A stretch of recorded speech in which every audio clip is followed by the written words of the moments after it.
Chapter 7. On Christmas Eve night, soft and silent, in a household of three, stood a grand and sparkling Christmas tree. By its base it was spacious and bare. But a moment later their presents were there. Pepper had come to do the job of Nick, so she got in fast and got out quick. Time was limited and running out rapidly. So she's had to alter the process radically, targeting those who really needed it, to get things done before they were sunlit. She went for shelters, and care homes and places of grief, as they are the reason to keep the belief.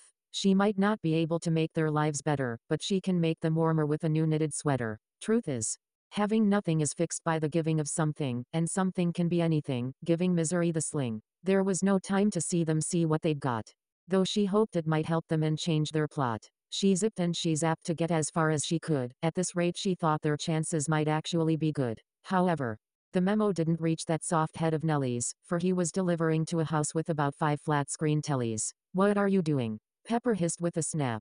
But she didn't need the answer and gave him a slap. "Please tell me, you haven't been delivering to these places all night?" "Well yeah," he replied innocently. "Why is that not right?"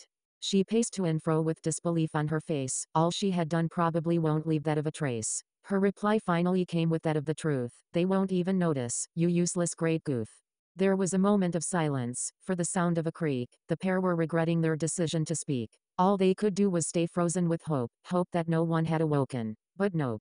The lights went a-flickering and a voice came from up above. "Who's down there?" he yelled with absolutely no love. "The police have been called, and will be here any second." This be the outcome Pepper would never have reckoned. Rather than wait to explain themselves, they left in a flash, and at the sound of the sirens they started to dash.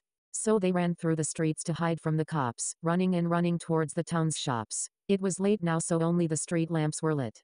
But they still had a chance and couldn't yet quit. Though it was late there were still a few people about, and these people really ruined their options of route.